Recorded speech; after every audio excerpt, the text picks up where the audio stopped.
Welcome back to Pie in the Corner. My name's Pat. And I'm Shane. Here at Pie in the Corner, we like to discuss all things, everything. And so that's what we're going to do. And we're doing this in a new little format here with video chat. So you can always catch us, Pie in the Corner, at all of the well-known podcasting platforms like Stitcher, Spotify, Apple Podcasts, and a host of others. How you doing today? Oh, I'm pretty good. Pretty good. Today's November 2nd. I just kind of wanted to get that on tape.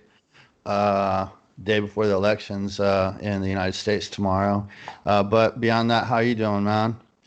I'm actually feeling pretty calm, Are you? despite the fact of that fact. And yeah, I don't know. I don't know if I'm just sort of resigned to the what's about to occur or not. There's a lot Mm-hmm. of crazy stuff happening around the world. I mean, there was just, there's this stuff going on in Europe where, the Hebdo paper had posted the pictures of Muhammad again, and there was some killings there, and there's just announced 7 people were killed in Austria apparently today. And it's sort of like, I know it's kind of like a oh shit thing, but I just bring it up because I over the last few days or last week was pretty stressful coming into this week and coming into the end of the last week. And so, but in the last 2 days or so, I've just kind of felt calm, sort of at peace with it, Mm-hmm. expecting craziness, hoping for peace. So I guess that's where I'm at right now. Yeah, talking to you the other day, it seemed like you'd kind of made you know, a decision to be calm before the storm, or nobody knows what's going to happen. But I would say you're probably one of the few that are feeling calm today, just from some texts that I've gotten stuff. Uh, I got a text from a friend today that said, "I'd like to come chat with you on Friday if the world doesn't end on Wednesday." Oh, Jesus. I really got that text today, man. But back to what we talked about. We were talking about, how hysterical the media and the social media feeds are getting right now pre-election. You and me both just decided to check out and ignore that stuff for probably the week before the election. Uh, Only time I've been on social media is when I'm reading an article and they fucking link to Twitter and I have to go to Twitter to read the article. But that's been a healthy move on my part, man.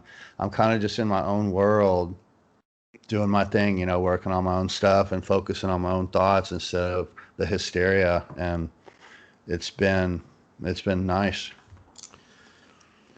That's good. I suppose that it's starting to feel more like hype. I mean, it's a real hype, but and by that I mean this media frenzy that's coming up to the end to sort of, I feel like it's sort of there to scare people to vote one way or the other. And so there's just a lot of bombastic talk and these videos out of Texas and stuff that I'm hearing out of Portland and on their side. It's just, it doesn't serve anybody's purpose except for, the status quo, who ultimately, based on what I've been watching and listening to over the last week, is like they're good with either of them. They don't care if it's Biden or Trump. Mm-hmm. They can live with Trump. They would prefer Biden, but just for the sake that Trump, it makes a fool of himself and is so unhinged and all of that. So I just kind of seeing it for what it is, and I feel it makes me feel kind of bad because I feel bad for our country that it's gotten to that point where it's just become like everyone is a commodity right now. And then, no matter what happens tomorrow, unless it's a landslide, they're gonna make a big fucking deal out of it for the Mm-hmm. next two months or 2.5 months or however long it would be, 79 days or whatever. And and it's all meant to scare the shit out of people, and sell fucking carpet cleaner probably. I don't know what it is, but you know, I just I want it to be done, And this is the thing is the danger I'm feeling now is I want it to be done. And, you know, I've had it in my mind that like, okay, after tomorrow it'll be done, but it's just Mm-hmm. starting, you know, Mm-hmm. like, I feel like the craziness is just starting. I hope I'm wrong, but, you know, I have concerns about that. Yeah, no, I think a lot of people, like my mother, would agree with you. She keeps saying, "Oh, I just can't wait till this all is over."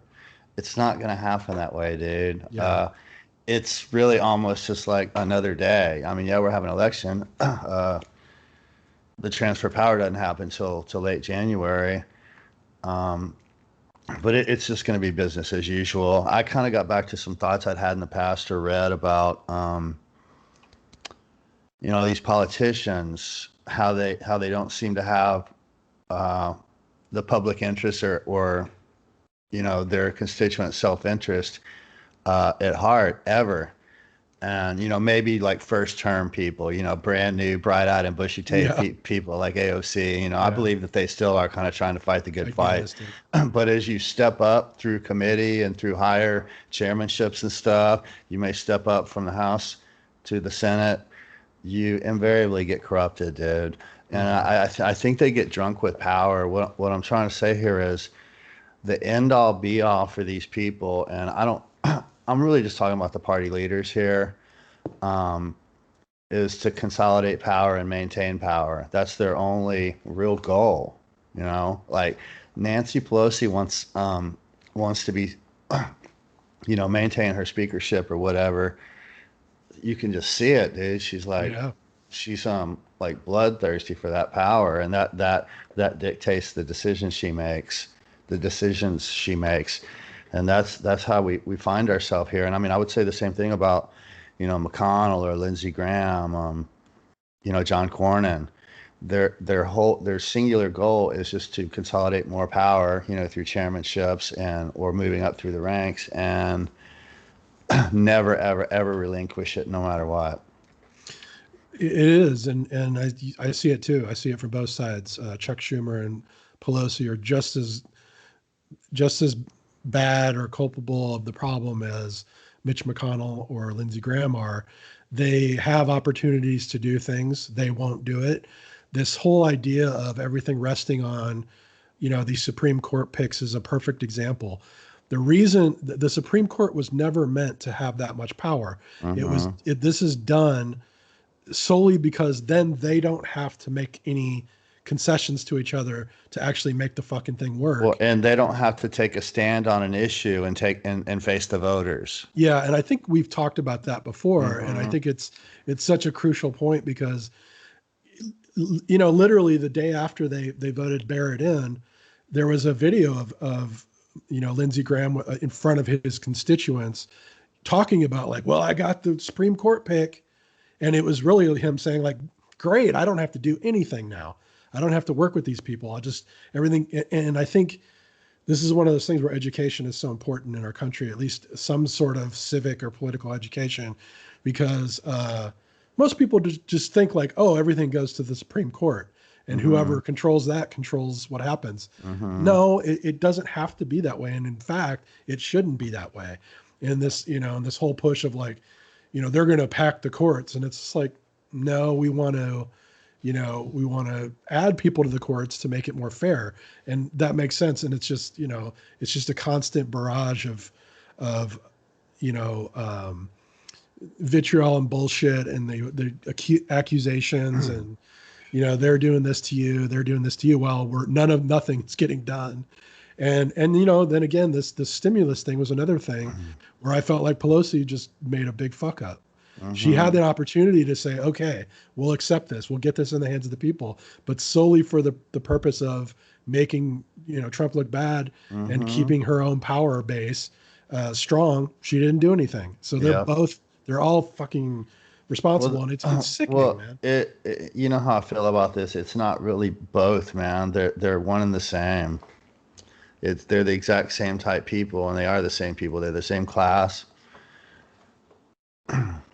Yeah, yeah. My, I have little. I mean, again, it's like I wish everybody would see all this and just vote those two people out. Me or too. those, not two people, those two groups out. Yeah, Just get them absolutely. the Just fuck out. complete turnover, dude. Yeah. Like they all, my mom always says, like, vote the bastards out, like this Hmm. old saying. And Americans have done that a few times in history, but it's really hard to pull that off, especially, like I said, the way they've consolidated power between the two political parties and, the money at the top and who controls the purse strings and whatnot. yeah, That's basically how it works. Pelosi controls the purse strings for the Democrats, and McConnell controls the purse strings for the Republicans. And if you fucking don't just walk in line, they're not going to fund your campaign, or they're going to screw with you that way. yeah, And it's really that simple. yeah, yeah. It's politics as usual, just like you said. And that's a, I think you made the point earlier. I think it's great. This idea that it's business as usual tomorrow. It's just another day. It's our hope as citizens, I believe, because of what we've been facing over the last, 7, 8 months, that, we would have this thing where, oh, 2020 is crazy. On January 1st, we're gonna have finally move on. It's like, no, Hmm. It this could seems to be the be beginning of it, it seems to be the way the human brain works. Like, everything's going to change on election day, and 2020 was the worst year ever. So I can't wait till January 1st. You know what I mean? Yeah. Yeah, we're that is. I'm telling people around me too. It's like this is the beginning of a long slog. No matter who wins, let's Hmm. say Biden wins in a landslide. He's not much different than what Trump is. He's just got a prettier bow on it, and we still are in need of fighting for that third party candidate or another candidate, and making it. And we basically to have 4 years to do that to show like like, no, we're not going to accept the status quo shit anymore. Hmm. Hmm. And maybe he's just a rebound president, but that's a difficult thing to do when they're keeping us all hating each other so much. Well, yeah, but there's people like Brett Weinstein with his Unity Party, and the whole concept of that, if I can remind you, is to take people from both sides who are centrists, who aren't really that partisan, that 60% that's the Yeah, middle. yeah, And I really think that's the way forward. Sager and Crystal talk about that all the time. When is a political party just going to go out there and appeal to this group of people and take them because they're there for the taking? well, And I agree with that sentiment. I do too, and it makes me wonder, like, why hasn't that happened yet? I mean, I kind of feel like I know it's just because the money part of it is so big that that it's hard. It's like a mouse fighting a gorilla, and but it's still like it's so appealing. I think it would be very appealing to a huge swath of America, and maybe they'd only get 14 or 15% of the vote next time, but that's enough to really start throwing that wrench Hmm. in there and saying like, hey, Hmm. like this is serious, But I don't know. I wonder why it Uh, hasn't happened. and to this point that we're talking about right now, there's I didn't read the article, but the headline really said it all for me because it's how I already feel, and I think you too, maybe to a degree, though I can't speak for you. The Guardian article said this election will not heal America. That's the headline. I Yeah, was like, yeah, yeah, that's pretty much true. yeah. you know. That nails it on the head. Sadly, it's the truth. I And don't the know where whole we go from here. I don't Well, know the what whole happened. the whole world is watching us, today and tomorrow and all night. I did a little message with Ronan today, and I was like, "Yep, here we go, man." I was like, the tension's palpable here. It's in the air. It's because of the uncertainty. There's a lot of worry in the air, I would say. And he replied back with just a real quick, short message that said, "It's palpable over here too, brother." Wow. Yeah. Just the way it is in America, dude. The world is probably on their edge of the seat, just wondering if we're in the revolution like right now. Yeah. Don't Jesus. don't underestimate that, man. Yeah. You and me are very positive and pragmatists, and we talked about the hysteria, but nobody knows, man.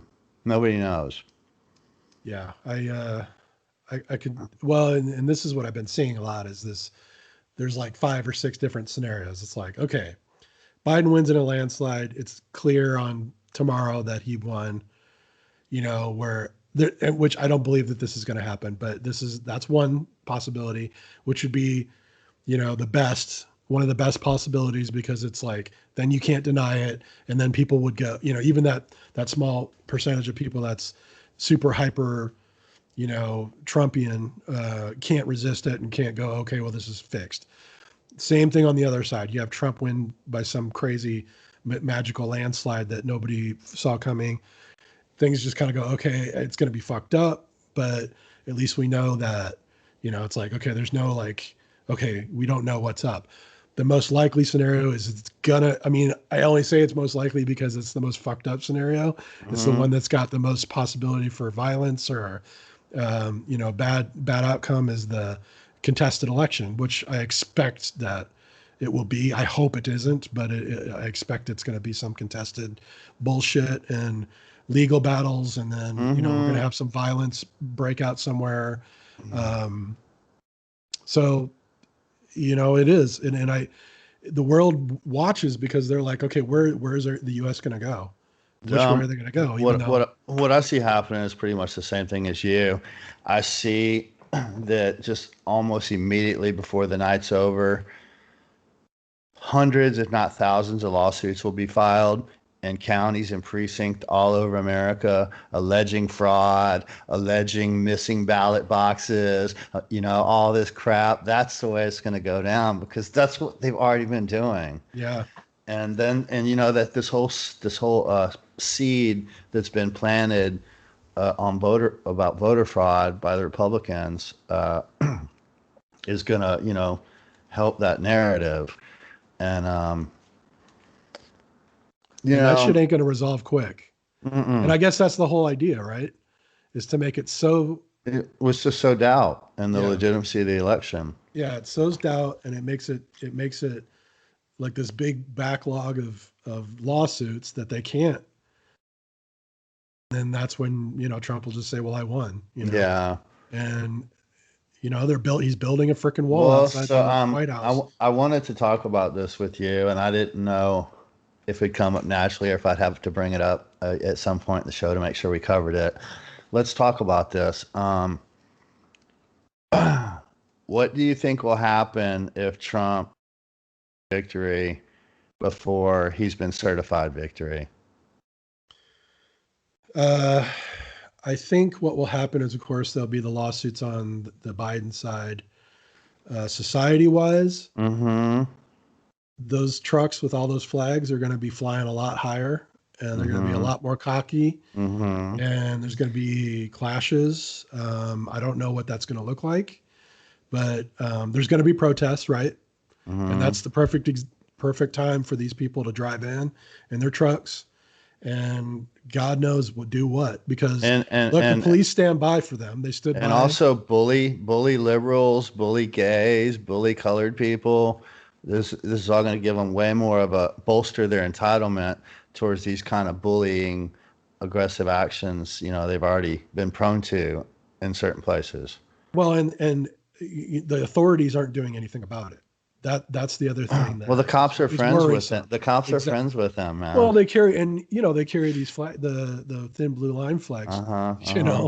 They're like, well, they support us. Why would we want to? This is something that I feel like is to me is new in our society. Is this crimes committed and no one does anything? And, I mean, there's no retribution and there's no investigation. Now, I would say that, and I'm glad you brought this topic up because I think it's really important. There's some things going on important right now. Like Portland is still, every night there's riots, there's burnings, there's shooting into people's businesses that, that have pictures up on the wall that they don't like. And the local authorities there aren't doing anything. So it's this old, the old, law of physics. Each reaction has what is it? Every reaction has a similar action, or what the fuck is that? Equal but opposite reaction. Equal but opposite. Oh. And so, that's what I see is happening here. And these two sides that are just like, I mean, honestly, I've said this before. I believe that the the real numbers in those sides, each of those sides is very small compared to the whole of the country. But for whatever reason, they're getting all the airplay. So it makes everyone else on edge because they feel like, okay, well, I have to choose sides now. And again, I just think it's part of this whole wider uh, scam that's being pulled to basically, basically make us hate each other so that they can loot the bank while we're all Mm-hmm. looking the other way. Mm-hmm.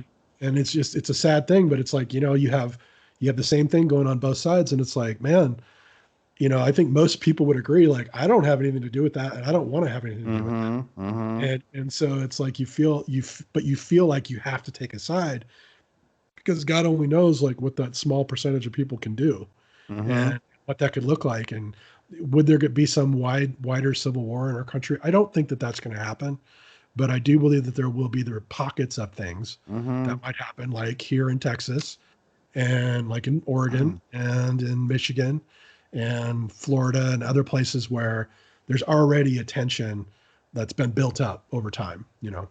Yeah, there's some people out there. I think Eric Weinstein said he's been saying that the revolution already started a while back. We're not really waiting for it to start anymore. And Yeah. that's kind of an interesting take on that. Um, I believe, like you kind of talked about the right wing thing. Like if he wins, all the there will be more flags on the trucks, and they'll like storm the DC and just be so proud and so happy. It's like we won, we won, Hmm. we won. But the corollary to that is if Trump wins in certain cities in America, Austin will be one of them. The rioting will be back, dude. People are gonna go ape shit crazy and just start destroying shit. I really believe that, and that's horrible. That's not good for anybody. I don't condone it, and I would encourage people not to do that. It's just going to be so bad if that happens. And if that happens, then I think, and this is really, I don't really spend that much time thinking about this, but I'm saying one thing that could happen. If that happens, that all the truck people are going to go in and just like try to stop them, dude. And They're that's going to where start those running people over. that's where those skirmishes that you're talking about are going to happen in certain hot spots. Yeah. And I didn't even want to go that far. And I'm kind of glad you did because I was, just like, God, I don't want to say it but I think you're right. I think that's exactly what will happen. So well, let's just move on right past that. Now we got that on tape. So here's what I really wanted to ask you. Sure. So how do you think it will go down if Trump refuses to give up power and then Biden is certified? Do you think the the courts and Congress or the military will cooperate and we'll have a peaceful transfer of power, kind of begrudgingly? Do you think our system can hold up to this and we can pass through it peacefully? I mean, there is a process out there that is supposed to take place in this kind of a scenario, which we Mm-hmm. never would have foreseen, of course, which is why it would be tumultuous no matter what. Um, I think Trump is a blowhard kind of guy. He really likes to ratchet shit up 10 degrees higher than it is. So I think when it came down to it, if he was certified as that he lost and was literally facing and let's say like because I would imagine there'd be enough Republican support or conservative support to say, hey, you lost, it's over. Because I mean I know that I you don't know, laugh dude. because they stood up to him when he was like, I'm gonna delay the election. They stood up to him finally, and I mean, sort of half-assed standing up to him, but stand up to him for that. They did stand up when he tried to he went and to the church and did that stuff. They said some stuff about that did not go over well. Things that really get to the point where I mean, really, it's not like they care so much about our country. They care about themselves, and they're like, "I will be a target if you do this," and like a big target. Because look, Yeah. dude, like I feel like we're facing a potential. Because look, this is the thing that is always in the back of my mind is like our country has always been a country that we felt like, oh, all that shit over there that has happened in these other countries could never happen here. And Absolutely. I think that that's Absolutely. this idea has made people feel like, oh, it won't be that bad, or it couldn't get that bad. So I think that might be enough to be the point where somebody goes in there and is like, look, you're going to go out of here. You're leaving this White House one way or the other on the 20th and of January. And so he would, my feeling is he's going to skip the country. He's going to leave. Mm-hmm. If that comes to that, his people are going to probably, it'll be, crazy for a while. The military is not super on Trump. There are a lot of them that are, but Mm-hmm. Mm-hmm. the forums I've read when he's done some of this shit, like libertarian forums and military forums, they don't like him. They don't like Mm-hmm. what he's done and what he said Mm-hmm. about military people. So I would not be surprised if those people did stand up and say, "Hey, we're willing to do the right thing and support the Constitution, and we know that there's this transition that has to take place, and we're ready to Mm-hmm. do it." Yeah. That being said, it's 2020. It's Mm-hmm. this time period. Everything's so crazy and bizarre. Anyways, I just don't know, man. There's also a possibility that things go bad really quickly, and there's a lot of people with weapons that support him, and they might just feel like, fuck it, we're not gonna let our way of life go, and he's our way of life now. Because look, that is a cult now. That is not. Mm-hmm. I think they've moved past like he's our president to he is our God in a Mm-hmm. way, And I know Mm-hmm. that Mm-hmm. sounds kind of bombastic and you know kind of like hyperbole, but it's not. I feel like there's these people are not worried about truth at all. If it is counter to what they believe, it's not true, no matter Right. what. So yeah, that's I guess my take on it. What about you? I tend to agree with you on that note as far I mean, it almost hurts to say this out loud because I feel naive, but I believe I have faith in the system. I think, unless people just disregard the system, but I think if this is hedging my bet here, if the system works the way it was designed to, it will work. You know what I mean? Oh It's a yeah, very well designed system. yeah, But I are totally agree people with that. gonna respect the protocols, and are enough people gonna respect them? I'm inclined to think so, because to do otherwise would to knowingly be taking steps to destroy the country and everything we've had. That would be okay. We don't care anymore. It's over. It's over today, right now, with this action. Think about that. Yeah, I agree with you. I'm not I sure do if agree with anybody that. has the power to do, has the courage to do that, or the stupidity or craziness. I'm just not sure that person exists. I love the way you said Trump is bombastic or a blowhard. He's all talk, man. And I think he could sit up there and insist he's not leaving until the very last minute, and then just fucking leave like the chump that he is. I was going to say pussy, but you know what I mean. I think he's a pussy. I think He's he that's is because too. all bullies are pussies, and he's Yeah, a bully. He's a classic bully. yeah, and boy, I don't want to paint a broad brush with everyone that supports him. I know that what I said before kind of does that, but a lot of those people are that same kind of bully that, and they probably always have been. They can't make it in society in the way that would make them, upstanding and other than with Hmm. their very, very close people in their community. So they probably bullied people their whole life, and this is why they love the having guns and shit. Is because it's easy to bully people when you have a gun and they don't. I mean, listen, like a lot of this stuff a lot of the things that I see online from conservative types like that, they have this idea that and believe me, I'm not trying to minimize what Antifa or Black Lives Hmm. Matter as an Hmm. organization is Hmm. capable of, but they have this idea that there's going to be like 20,000 guys with or people with guns and shit trying to take Trump out of the White House. It's like these people are not the type. They are Hmm. really not the type. They when they're in a mob and they're in a mob situation, Hmm. they kind of get tough and they throw rocks and they break shit, but they are not organized in a way that's going to have that kind of of an impact. But see, they see it as like, they're going to have this revolution where they're going to save the country.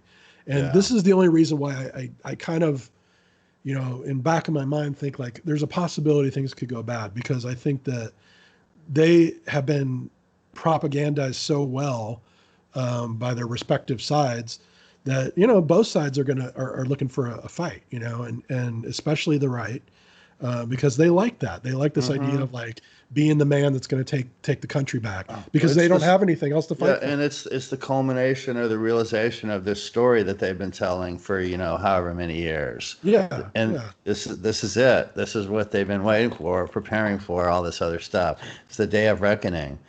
One of the things I was daydreaming about the other day was how easy or difficult it would be for law enforcement to be overwhelmed. And I'm not saying military, just law enforcement. Could that happen? Where could it happen? Because that's going to be problematic if and when that happens, because it's law enforcement's job to prevent that from happening. And that's the shield we have between that happening or that not happening. Will they stand idly by, or will they step up in a law enforcement manner and stop and arrest these people before it gets out of hand? That's another question. I think that they would, in conservative places like Texas, they will stand up against the left. Or they'll show huge restraint, right? Oh yeah. They'll use the rubber bullets that just, cause brain damage. They don't kill you. And man, like, look, this is the whole crux of the thing is I think that this whole Blue Lives Matter and the back the blue and the thin blue line, that shit is very powerful for them, because, they feel like, okay, I'm part of something. Like, these people love me. They're like, I'm the hero to them. So they're not gonna step in and my guess is they're not gonna step in and stop some right-wing coup type attempt. No fucking way. No fucking way. They're gonna run defense somehow for that. No, the opposite. If the gloves are taken off, and I mean, believe me, they're gonna go to live rounds quick. If they feel like they're getting overwhelmed, they're gonna start killing people. Okay. And I mean, I hate to think that, but I just don't think that there's any reason for them to be restrained, because they're going to be like, well, you don't like us anyways, so fuck it. Like, we know that these people will support us. This conservative side will support us. And, you're sitting here trying to defund us. We'll show you. Yeah, we'll show you about defunding. We'll defund you in the head. And that's, I mean, I hope I'm wrong. And I honestly believe that, there's a possibility that it's my nerves, kind of thinking worst case scenario, so I can be prepared for that if it happens. But but like you, I will say, I still do believe in this system, and I believe that it was set up very, very well, and it works very well. And there might be a point where they just say, look, it's over, you need to leave, and we'll come in and take you out if you want, but it's not going to be good if we do.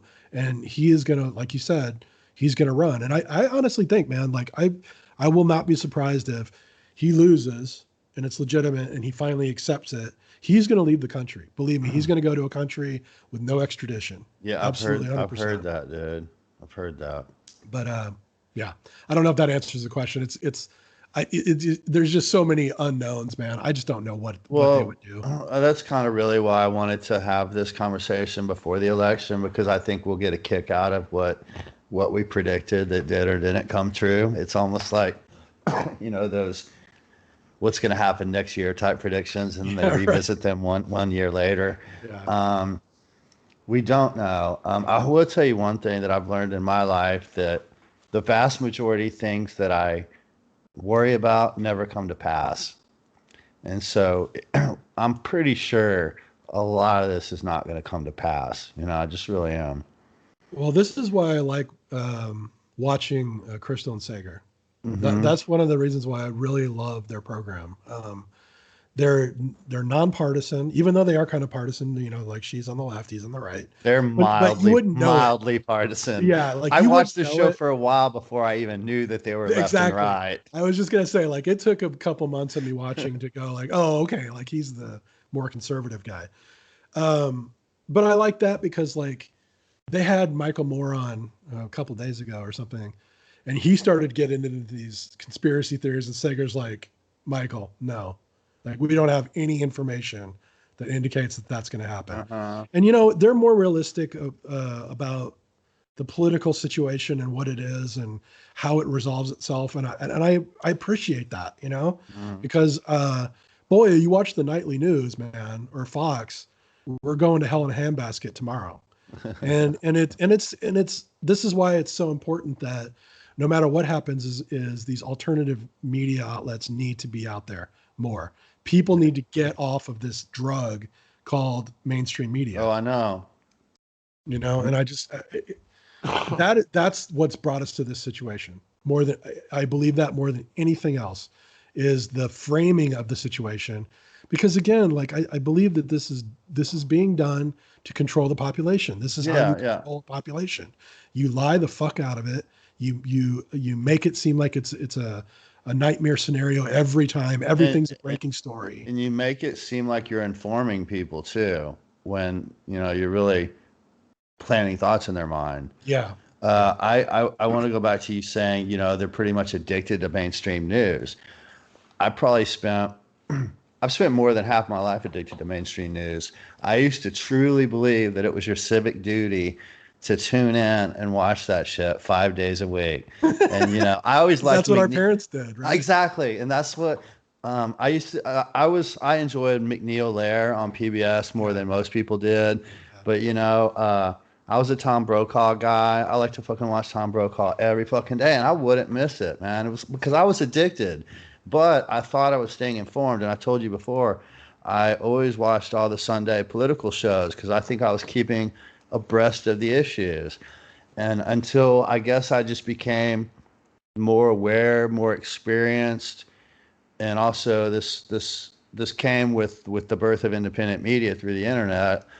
I I decided that all that stuff was really bad for your mind, and I just completely quit watching it entirely. And this was a long time ago, dude. Uh, but yet there's so many people, especially people who are older than us. My mom watches the news, every day at the same time, no matter what they're doing. They walk upstairs and watch the news. Oh, Jesus. My And mom we still were, does that too. and I was talking to her. She was just talking, and she goes on and on and on about the pandemic and Trump. And I can tell she doesn't have anything else to do with herself but consume media in a very similar way that I was doing in the early part of COVID. That just makes you a mess, man. It makes you a complete fucking mess. And I was like, Mom, I wish you would quit watching all that news. And of course, that's not going to have any influence at all. But I do wish it. Yeah. you know? I feel like I feel like my mom is pretty discerning, but she's still it's just like your mom at 5:30 on every Monday through Friday. She's watching that shit, and and it's just it's a constant. Again, it's a constant breaking news story but it's only 30 minutes, and so I got to that point too. Like with you, I was doing the same thing. I would watch it too, and that was part of my day because my parents taught me that this is how you get your news. And then I realized it's like, dude, everything that they're telling me right now, there's something else that they're hiding. There's some reason they're telling me this Hmm. Hmm. versus all this other shit that's going on in the world.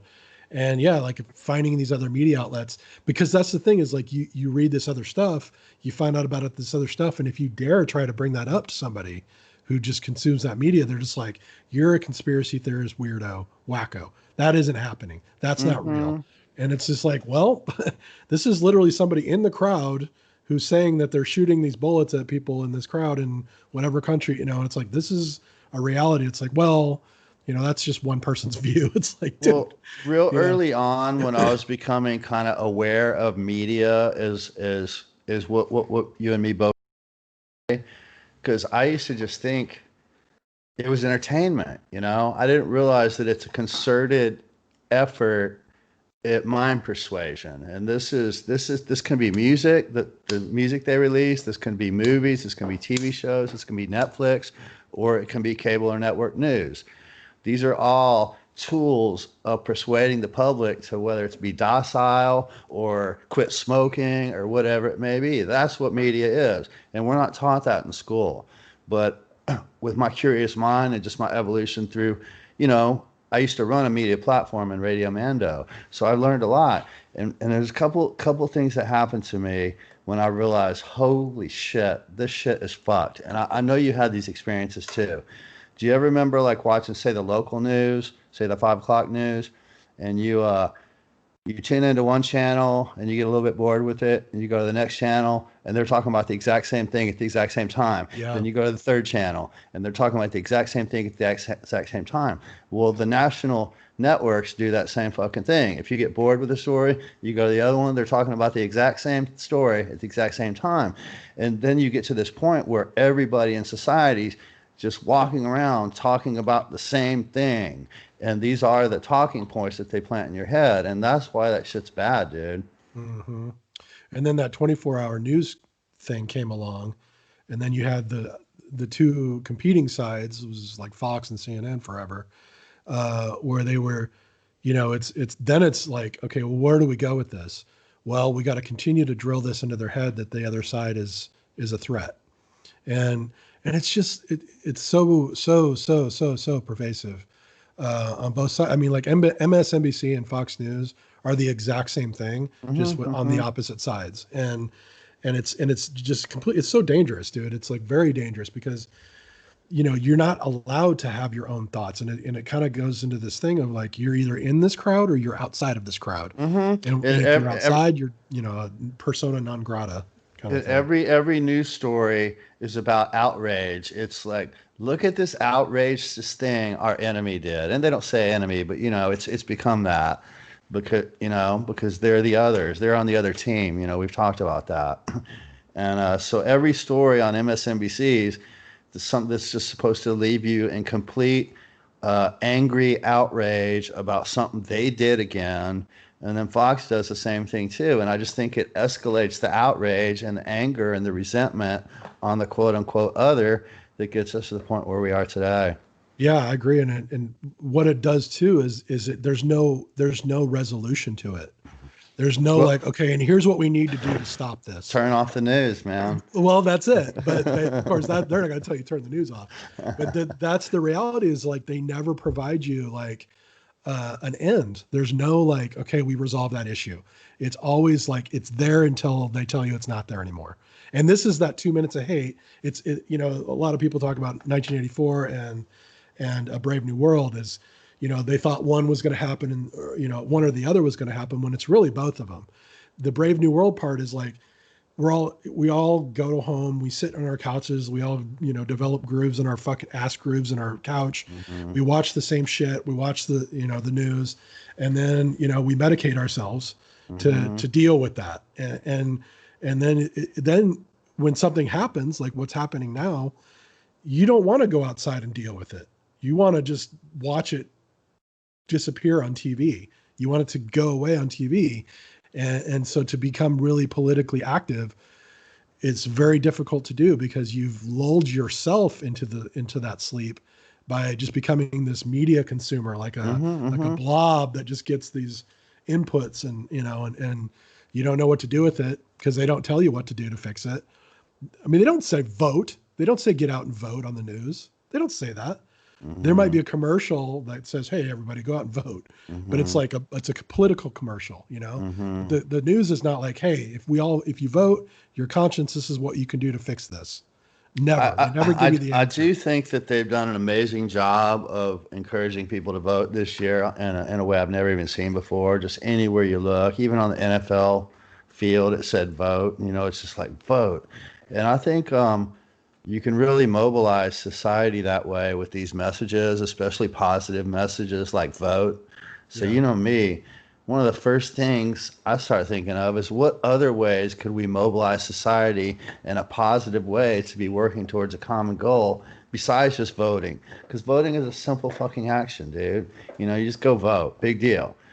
but that's the least of our concerns. What about like rebuilding our societies, or building our community and stuff like that? It makes me really hopeful, to be honest with you, when I see what we can do with a campaign in this country. It reminds me of in the 90s, when environmentalism was at its last peak, when just through media and the news and commercials, they raised an environmental awareness in the public to where people like, I need to buy stuff with less packaging, I need to reuse, recycle. And there was just an awareness 30 years ago that we don't have today. And the reason is because they dropped the campaign. you know I go to these grocery stores, and they're like double bagging, triple bagging my groceries, and just giving me fucking 20 hot sauces and a stack of napkins this bag, and it just hurts my heart. It's so wasteful. But it's just like there's no ethic anymore. And to my point, we could have that back, but the powers that be took that away, because when you conserve, you don't consume. Yeah, and that's a great point. I mean, look, I remember that too. I remember in high school, there was all of a sudden this huge push, and I knew people that were really big into the environmental group. And this one kid, um, um, he was awesome, dude. He went out himself. He mobilized like 30 people from school. They went to this place called Perry Creek in Sioux City, and they cleaned this fucking thing for miles. There were like, what do you call them? Grocery carts in there and just all this garbage. They spent all this time and cleaned it out, and had these things at the school talking about, the wolves in Wyoming being wiped out, and, environmental problems. And then it became a political issue, and that's when it disappeared, I think, is what happened. Okay. But well, that's my take on it. No, that's fair Once it enough. became political, they just were like, oh, well, we can't do that because they're going to say, oh, you're going to teach my kids that? You can't teach my kids that. Well, and another example of that kind of a positive thing was the campaign to get Americans to quit smoking. That was massively successful, dude, to the point where now only 1 in 5 people smoke cigarettes. Yeah, and you can't go to a bar now where there's smoking. And in restaurants or anything. That was all done, by a media campaign. And so back to my point, this vote, there is a lot of media campaign. I don't know if they say it on the news, like you said, they don't. I don't watch the news like that. But I do almost everywhere I look for weeks now. It's just been get out and vote, get out and vote. Everywhere you look, there's a sign. That's a campaign, and it's a campaign for the greater good. And that's what I'm talking about right here. So why don't we have more? I guess because they cost money. Money. I had this idea, and this was about a month or two ago, and it was one of those things where I was just like, man, like I saw somebody standing on the street corner. Well, there's actually a pretty kind of like a well-known meme of this girl who stands on a corner on like up by like Avery Ranch and Palmer Lane, and just basically has like little sayings on a plaque, right? And got a lot of attention because she was, she's kind of cute and she's dancing. And I thought, man, I would love to sit out like at the most busiest intersection here and just say, turn off your TV, for 1 week, talk to your neighbors, talk to your community.